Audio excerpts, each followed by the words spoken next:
তো আজকে আমাদের মাইক্রোসফট এক্সেলের ক্লাসটা হচ্ছে যে কিভাবে আমরা রেজাল্ট শিট তৈরি করতে পারি, রেজাল্ট শিট আমরা তৈরি করতে পারি কিভাবে, এবং এজন্য আমরা বেশ কিছু ডেটা আগে এখানে টাইপ করব। এই ডেটাগুলোর মধ্যে থেকে যেমন ধরেন সিরিয়াল, এরপর টাইপ করছি নেম, এরপর এখানে টাইপ করব বাংলা, এরপর হচ্ছে English, math, total number, average, এরপর হচ্ছে রেজাল্ট। এই কয়েকটা বিষয় আমরা টাইপ করলাম। আর এখানে সিরিয়াল নাম্বারগুলো টাইপ করতে হবে। যেমন আমরা এখানে টাইপ করতেছি 1, এরপর এটাকে ধরে, যেমন আমি 1 থেকে নিচের দিকে অটোমেটিক করতে চাই, অটোমেটিক যদি করতে চাই তাহলে এই সিরিয়ালটাতে ক্লিক করে এই জায়গায় আমি কার্সারটাকে রাখবো, বাম বাটন চেপে ধরে কন্ট্রোল চেপে ধরে নিচের দিকে ড্রাগ করে নামাবো, যতটুকু পর্যন্ত নামাবো ততটুকু জায়গায় অটোমেটিক হয়ে যাবে। এটা একটা বিষয় খেয়াল রাখতে হবে। আর যদি আমি কোনো সংখ্যা ডিজিট লিখি সেটা কিন্তু এই সেলের একবারে ডান দিকে থাকে। আর যদি আমি কোনো লেখা লিখি, যদি কারোর নাম লিখি, যেমন ধরেন আমি এখানে লিখতেছি, আমি এখানে একজনের নাম লিখলাম, এখন দেখা যাচ্ছে যে ওই নামের লেটারটা কিন্তু বাম দিক থেকে শুরু হচ্ছে লেখাগুলো।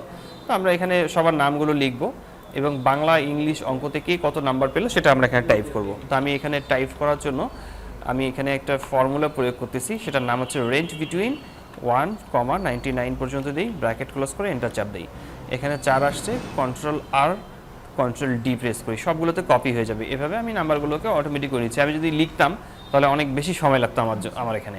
আমি এখানে সময় না নিয়ে আমি একটু দ্রুত লেখার ব্যবস্থা করলাম আর কি। আপনারা চাইলে রেঞ্জ বিটুইন নামে যে ফর্মুলাটা আছে সেটা লিখেও এইভাবে বের করতে পারেন।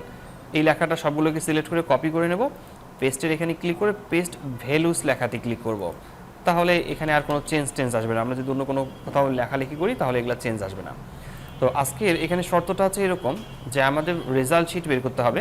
আমি এখানে দেখতে পাচ্ছি যে স্টুডেন্টের ডেটাগুলো দেওয়া আছে। এখন প্রথম স্টুডেন্টের নাম্বারগুলো এখানে দেওয়া আছে, বাংলা, ইংলিশ, অঙ্ক, এবং তার টোটাল নাম্বার বের করতে হবে, অ্যাভারেজ বের করতে হবে এবং হচ্ছে রেজাল্ট বের করতে হবে। তো টোটাল বের করার নিয়মটা হচ্ছে যে এই তিনটা মানে নাম্বারকেই মূলত যোগ করে ফেলা। আমরা যোগটা 2-3 ভাবে করতে পারি। আমরা এখানে ইকুয়াল টাইপ করব, আমরা যদি সাম ব্র্যাকেট টাইপ করি এবং হচ্ছে রেঞ্জটাকে সিলেক্ট করে এন্টার বাটন চাপ দিই তাহলে আমরা দেখতে পারবো তার রেজাল্টটা দেখা যাবে, শো করবে। তো টোটাল নাম্বারটা শো করবে। আমরা এছাড়াও যদি আমি এখানে নর্মালি ক্লিক করে রাখি, অটোসাম লেখাটাতে একবার ক্লিক করি, অটোমেটিকলি ওই রেঞ্জটা সিলেক্ট হয়ে যাবে। আবার অটোসাম লেখাটাতে ক্লিক করলে টোটালটা বের হয়ে আসবে। আমরা আবারও এভাবে সিলেক্ট করতে পারি, এভাবে নর্মালি সিলেক্ট করতে পারি এবং টোটালের ঘরটা ফাঁকা থাকবে, এই সেলটা ফাঁকা থাকবে। আমরা অটোসাম লেখাটাতে ক্লিক করলে আমরা রেজাল্টটা দেখতে পারবো। তো এভাবেও করা যায়, যেহেতু অনেকগুলো ডেটা আমাদের এই কাজটা করতে হবে, আমরা সবগুলোকে সিলেক্ট করতে পারি, অথবা একটা ডেটা বের করার পর আমরা ডাবল ক্লিক করেও নিচের দিকে বের করতে পারি। তো আমি সবগুলোকে সিলেক্ট করে নিচ্ছি, নেওয়ার পর অটোসাম লেখাটাতে ক্লিক করলাম, সবগুলো রেজাল্ট এখানে বের হয়ে আসলো, অর্থাৎ সবার টোটাল নাম্বারগুলো আমরা এখানে দেখতে পাচ্ছি। এখন কথা হচ্ছে অ্যাভারেজ বের করতে হবে। অ্যাভারেজ বের করার জন্য আমাদের এই টোটাল নাম্বার থেকে বের করতে হবে। যেহেতু এখানে পরীক্ষা হচ্ছে মূলত 3টা সাবজেক্টের, বাংলা, ইংলিশ, অঙ্ক, তাহলে এখানে প্রত্যেকটা সাবজেক্টের জন্য কত করে নাম্বার ব্যবহার করা হচ্ছে। বাংলায় 100, ইংরেজিতে 100, ম্যাথে 100 করে নাম্বার থাকতেছে। তো আমরা সবগুলো মিলে হচ্ছে মোট নাম্বার হচ্ছে 300-300-র মধ্যে পরীক্ষা হচ্ছে। যদি 11টা সাবজেক্ট থাকতো তাহলে 1100 নাম্বারের মধ্যে পরীক্ষাটা হতো। যেহেতু আমরা এখানে 3টা সাবজেক্টের মধ্যে পরীক্ষা নিচ্ছি, সেহেতু টোটাল নাম্বারটা হচ্ছে 300। তো অ্যাভারেজ বের করার নিয়মটা হচ্ছে প্রথমে অ্যাভারেজের এখানে ক্লিক করব, ইকুয়াল টাইপ করব, আমরা টোটাল নাম্বারের যে সেলটা আছে সেখানে ক্লিক করব, তারপর ডিভাইডেড সাইনটা ব্যবহার করব। ডিভাইডেড চিহ্নটা আমরা কিবোর্ডে পাবো, সেটা নাম্বারিংয়ের অপশনে পাবো, আবার সেটা হচ্ছে বাম দিকেও পাওয়া যাবে। এরপর আমরা এখানে লিখব 300 লেখার কারণটা হচ্ছে যে টোটাল নাম্বার হচ্ছে 300, এই জন্য আমরা এখানে লিখলাম 300। তারপর গুণন টাইপ করব এবং হচ্ছে প্রত্যেকটা সাবজেক্টের নাম্বার হচ্ছে 100 করে, আমরা 100 টাইপ করলাম। এরপর এন্টার বাটনটা চাপ দিলে আমরা দেখতে পারবো যে অ্যাভারেজ এখানে বের হয়ে গেছে। তো এখন অ্যাভারেজটা যখন বের হবে তখন নিচের দিকে আমরা দেখি যে পয়েন্ট দেওয়ার পর 6, 6, 6, 6, 7 এগুলো দেওয়া আছে। এটাকে কম বেশি করার জন্য আমরা এখানে ক্লিক করে আমরা এটাকে কম বেশি করতে পারি, এখানে ক্লিক করে এটাকে কম বেশি করতে পারি। আমি এখান থেকে কম করে রাখলাম। এরপর এটাকে ডাবল ক্লিক করে নিচের দিকে নামালে আমরা রেজাল্টটা দেখতে পারবো, যে অ্যাভারেজটা দেখতে পারবো, প্রত্যেকজনের অ্যাভারেজের নাম্বার হচ্ছে এটা। তো এখন আমরা রেজাল্ট বের করতে চাই। রেজাল্ট আমরা কি বের করতে চাই, জিপিএ নাকি পয়েন্ট আর কি, মানে গ্রেড নাকি পয়েন্ট। তো আমরা আজকে নর্মালি গ্রেডটা বের করি, যে গ্রেডটা আসলে কীভাবে বের করা যায়। তো গ্রেড বের করার জন্য প্রথমে এখানে ক্লিক করে ইকুয়াল টাইপ করি। ইকুয়াল টাইপ করার পর আমরা এখানে টাইপ করব ইফ, মানে যদি, ব্র্যাকেট। আমরা ব্র্যাকেট দেওয়ার পর আমাদের লজিক্যাল টেস্ট এখানে খেয়াল রাখতে হবে। লজিক্যাল টেস্টটা হচ্ছে অ্যাভারেজের ঘরে ক্লিক করতে হবে, মানে যদি এই সেলটাতে 80 থেকে উপরের দিকে থাকে তাহলে সে পাবে A+, যদি এই সেলটাতে 70 থেকে উপরের দিকে থাকে তাহলে সে পাবে A গ্রেড। যদি 60 থেকে উপরের দিকে থাকে তাহলে পাবে এ মাইনাস। ঠিক এইভাবে আমরা রেজাল্টটা তৈরি করব। আমি এখানে নর্মালি ক্লিক করলাম, এখানে লেখা আসছে G2, কারণ এই সেলটাতে এই নাম্বারটা আছে মূলত G2 সেলটাতে। তো আমি এখানে লিখছি greater than equal 80 comma double inverted comma shift চেপে ধরে দেবো A plus double inverted comma close. আবারও ইফ ব্র্যাকেট, এবার আমি G2 লিখবো না, আমি এই G2 সেলটাতে ক্লিক করবো, তাহলে G2 লেখাটা আসবে। গ্রেটার দেন ইকুয়াল 70 কমা ডাবল ইনভার্টেড কমার ভিতরে এ গ্রেড কমা ক্লোজ। আবারও ইফ ব্র্যাকেট, কোনো স্পেস ব্যবহার করা যাবে না।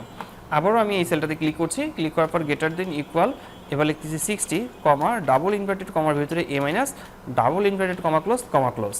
আবারও ইফ ব্র্যাকেট, আবারও আমি এখানে ক্লিক করব। আমি G2 লিখতে পারতাম, আপনারা চাইলে লিখতে পারেন, অথবা আমি কিন্তু লিখিনি, আমি এখানে ক্লিক করছি।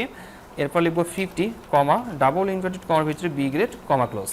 আবারও ইফ ব্র্যাকেট, আবারও আমি এখানে ক্লিক করলাম, গ্রেটার দেন ইকুয়াল 40 কমা ডাবল ইনভার্টেড কমার ভিতরে সি গ্রেড কমা ক্লোজ। আবারও ইফ ব্র্যাকেট, আবারও আমি এখানে ক্লিক করি, গ্রেটার দেন ইকুয়াল, এবার আসছে 33 কমা ডাবল ইনভার্টেড কমার ভিতরে ডি গ্রেড কমা ক্লোজ।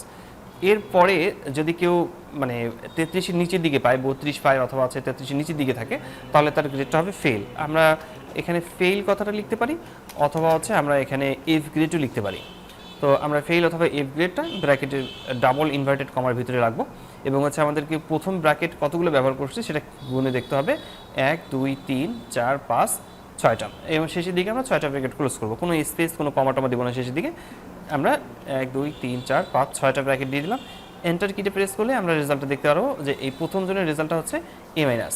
আমি এটাকে সেন্টার করে রাখি। আপনারা চাইলে সবগুলোকে সিলেক্ট করে একসাথে সেন্টার করতে পারেন। সবগুলোকে সিলেক্ট করার পর এখানে ক্লিক করে সেন্টার করতে পারেন। এর ক্লাসটা আমি পরে আপনাদেরকে করাবো, কারণ এই ডেটাগুলোকে কীভাবে সাজাতে হয়, অ্যালাইন ট্যালাইনগুলো ঠিক করতে হয়, এ নিয়ে আরও বিস্তারিত আলোচনা আছে, সেটা আপনারা পরবর্তী কয়েকদিন পরে দেখতে পারবেন। তো প্রথমে রেজাল্টটা আমরা এখানে দেখতে পাচ্ছি যে এ মাইনাস চলে আসছে। আমরা এই প্রথমে রেজাল্টটাতে ক্লিক করব, এরপর এইখানে কার্সারটাকে রাখবো, এটাকে ফ্রি হ্যান্ডেল বলে।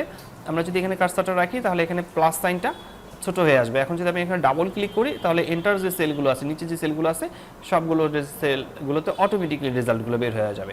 আর যদি আমি এটাকে ড্র্যাগ করে ধরে বাম বাটন চেপে ধরে নিচের দিকে নামাই, তারপর আমরা রেজাল্টগুলো দেখতে পারবো যে কার কী রেজাল্ট সেটা আমাদের এখানে শো করবে।